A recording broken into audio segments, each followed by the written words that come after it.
तो आज मैं इस वीडियो में आपको रिपीटिशन ऑफ द आर्टिकल, उपपद की पुनरावृत्ति, इसे बताने चल रहा हूँ। यानी सिंटैक्स के अंतर्गत रिपीटिशन ऑफ द आर्टिकल, उपपद की पुनरावृत्ति, ये मैं आपको बताने चल रहा हूँ। तो आप अपनी कॉपी खोल लीजिए, नियम लिखना शुरू कीजिए। निश्चित रूप से नियम लिखिए।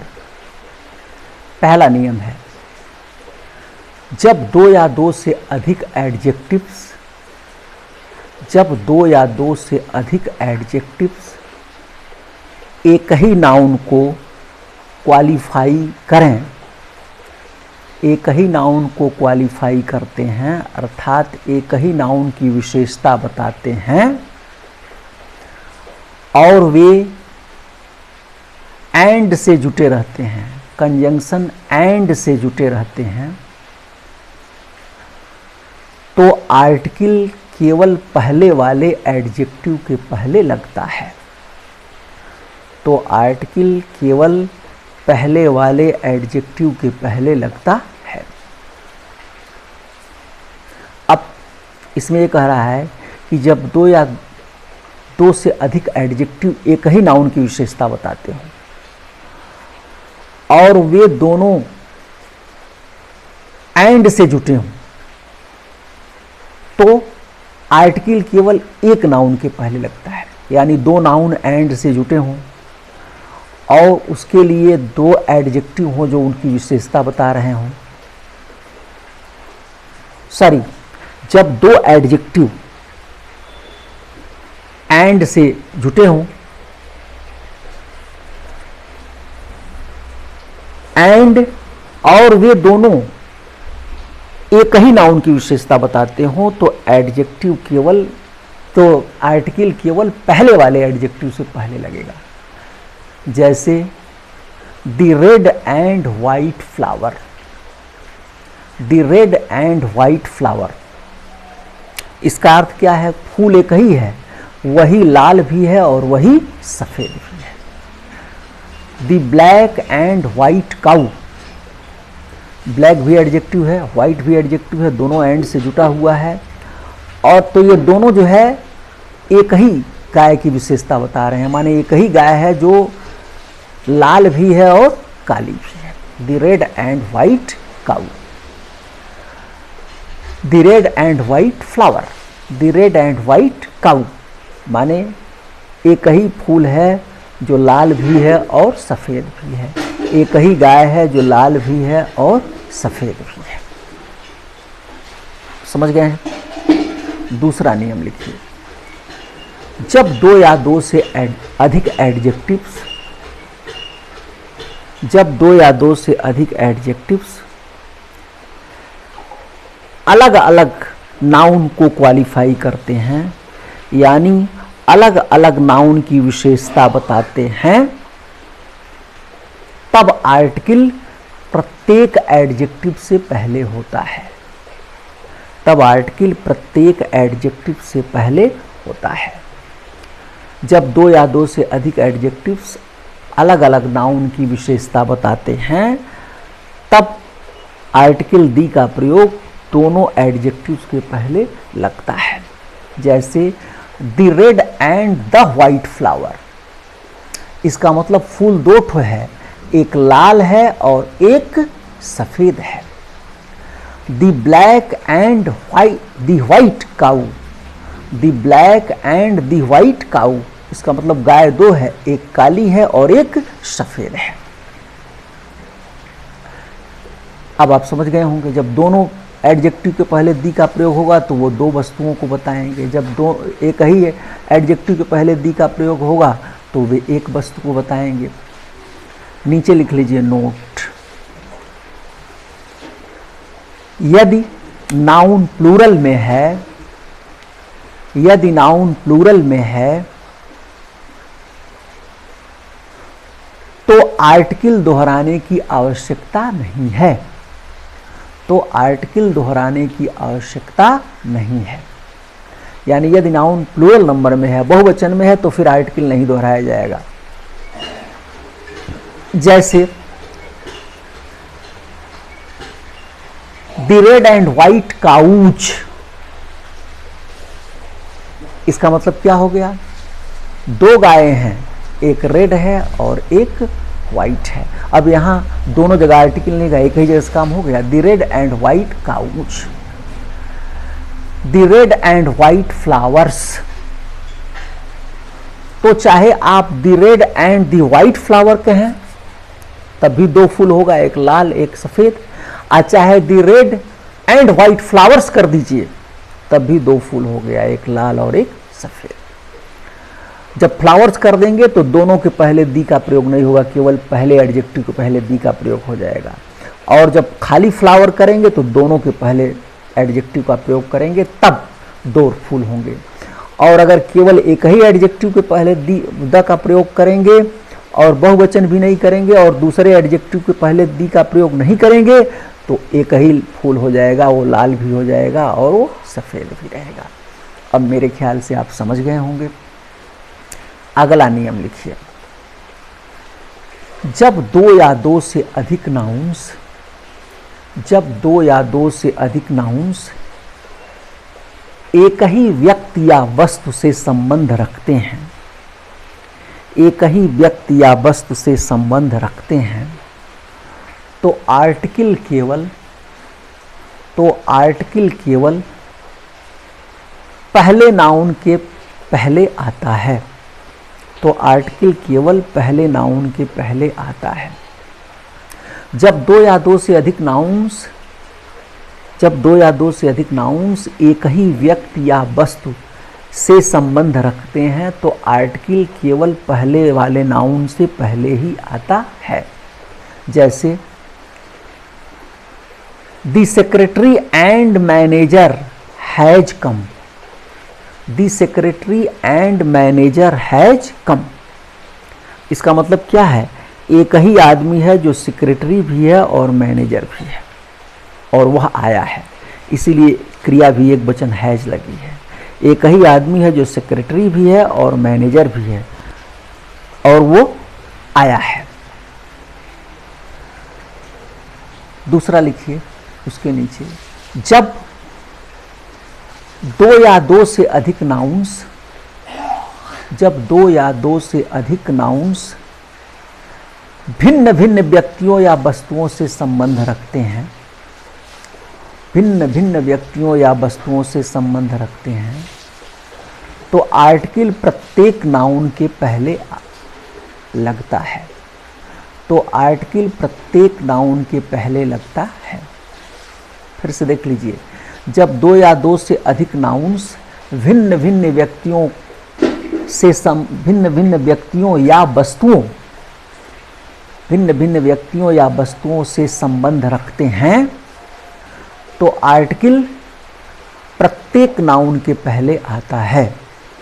जैसे दी सेक्रेटरी एंड दी मैनेजर, अब हो जाएगा have come. The secretary and the manager have come. इसका अर्थ क्या हुआ? सेक्रेटरी एक अलग आदमी है और मैनेजर एक अलग आदमी है और दोनों आए हैं, दोनों आए हैं। जब द का प्रयोग दोनों जगह कर दिया जाएगा, सेक्रेटरी के पहले भी और मैनेजर के पहले भी, तो दोनों अलग अलग दो आदमी हो जाएंगे। और जब केवल एक जगह दी का प्रयोग पहले वाले किया जाएगा, दूसरे पर नहीं किया जाएगा, तो इसका मतलब एक ही आदमी दोनों पद लेके बैठा है, सेक्रेटरी और मैनेजर दोनों का पद लेके बैठा है। अब आपको क्लियर हो गया होगा। अगला नियम लिखिए, हाफ शब्द के पश्चात, हाफ शब्द के पश्चात आर्टिकल ए अथवा एन आता है, आर्टिकल ए अथवा एन आता है। जैसे half an hour, half a year, half an hour, half a year, half a week. तो इस प्रकार हाफ के बाद ए आता है। अगला नियम लिखिए, सच के बाद ए अथवा एन आता है, सच के बाद ए अथवा एन आता है। जैसे such a boy, such an apple, I have never seen such an accident in my life, I have never seen such an accident in my life. तो सच के बाद एन आया है, इसलिए एन आया है कि एक्सीडेंट का उच्चारण स्वर से है, एक्सीडेंट के पहले एन ही लगेगा। अगर एक्सीडेंट की जगह पर ऐसा रहता जिसका उच्चारण व्यंजन से होता तो ए होता। जैसे such is interest, sorry, she is interested, she is interested in such a thing, she is interested in such a thing. अब देखिए यहाँ जो है आ गया, थिंग का उच्चारण व्यंजन से है तो उसके पहले ए लग गया। अगला नियम लिखिए, यदि विशेषण से पूर्व अर्थात एडजेक्टिव से पूर्व, यदि एडजेक्टिव से पूर्व सो आए, यस ओ, सो आए,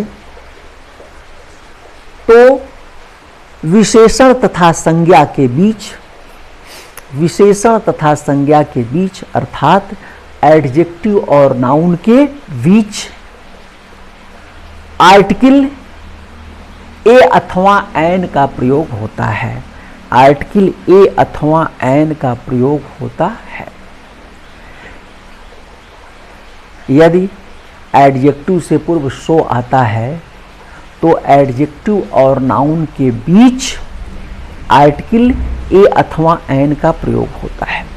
अब जैसा नाउन हो, अगर उसका उच्चारण व्यंजन से हो रहा है तो ए का प्रयोग होगा, यदि उसका उच्चारण स्वर से हो रहा है तो उसके पहले एन का प्रयोग होगा। जैसे Halku had no sleep, Halku had no sleep in so cold a night, in so cold a night. तो नाइट का उच्चारण जो है व्यंजन से है, इसलिए ए का प्रयोग हुआ है।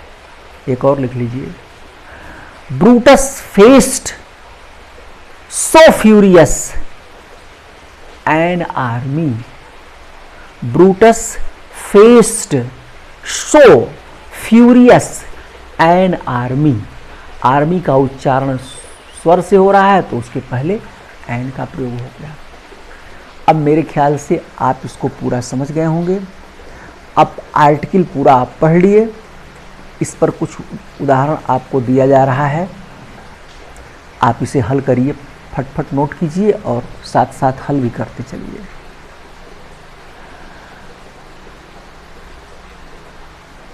The virtue is its own reward. The virtue is its own reward. आप बताइए इसमें क्या गलत है? तो वर्चू एब्स्ट्रैक्ट नाउन है, भाववाचक संज्ञा है, हम इसे देख नहीं सकते हैं, पकड़ नहीं सकते हैं, तो भाववाचक संज्ञा के पहले आर्टिकल का प्रयोग नहीं होता है। तो क्या होना चाहिए? Virtue is its own reward. दूसरा लिखिए, the honesty of Ram can not be doubted. The honesty of Ram can not be doubted. यहाँ क्या गड़बड़ी है? ऑनेस्टी भी एब्स्ट्रैक्ट नाउन है, इसलिए इसके पहले भी आर्टिकल नहीं होना चाहिए। तो क्या होना चाहिए? Honesty of Ram can not be doubted. अगला लिखिए, Taj is an unique building in the world. Taj is an unique building in this world. Unique, UNIQUE। इसमें क्या गड़बड़ी है? तो पहली गड़बड़ी तो यह है कि ताज एक भव्य इमारत का नाम है, प्रसिद्ध, उसके पहले आर्टिकल होना चाहिए दी ताज इज, और यूनिक का उच्चारण यू व्यंजन से हो रहा है, तो इसके पहले ए होना चाहिए और लगा है एन, तो क्या हो जाना चाहिए, the Taj is a unique building in the world. Iron is an useful metal, iron is an useful metal, क्या गड़बड़ है, यूजफुल का उच्चारण व्यंजन से हो रहा है तो उसके पहले ए होना चाहिए, iron is a useful metal.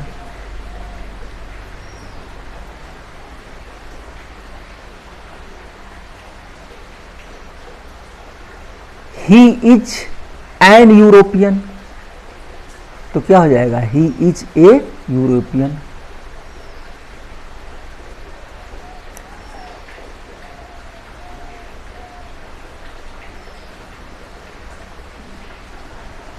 Rich should help poor, तो रिच से मतलब सारे गरीबों से होना चाहिए, तो सारे गरीब से जब अर्थ है तो यहां द होना चाहिए, the rich should help the poor.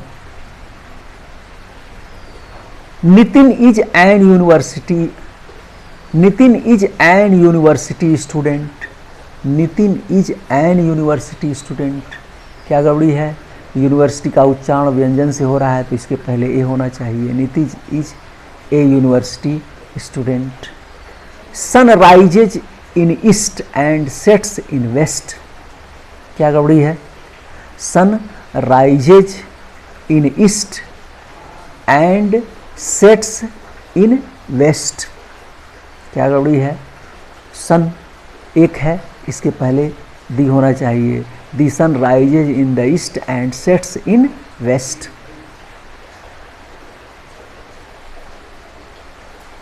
This is an useful book, this is an useful book, तो क्या होना चाहिए, this is a useful book, useful उच्चारण व्यंजन से हो रहा है। The love is its own reward, the love is its own reward, क्या गड़बड़ी है, the love is its own reward, क्या गड़बड़ी है, तो लव भी एब्स्ट्रैक्ट नाउन है इसलिए दी का प्रयोग नहीं हो जाएगा, love is its own reward.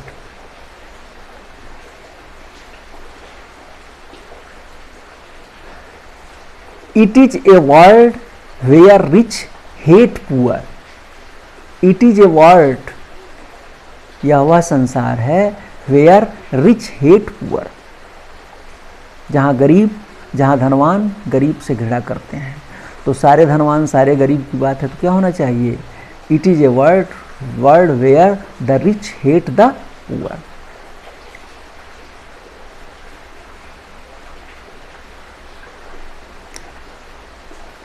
The game has come to end, the game has come to end, यहां क्या गड़बड़ी है, एंड के पहले आर्टिकल होना चाहिए तो क्या होना चाहिए, एंड का उच्चारण स्वर से हो रहा है तो to an end, the game has come to an and.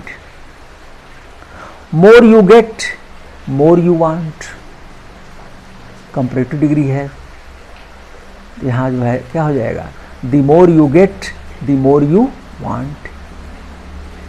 He will take a hour to finish this work, he will take a hour to finish this work, इसमें क्या गड़बड़ी है, he will take a hour to finish this work, hour का उच्चारण स्वर से हो रहा है तो इसके पहले क्या होना चाहिए, एन, तो हो जाएगा he will take an hour to finish this work.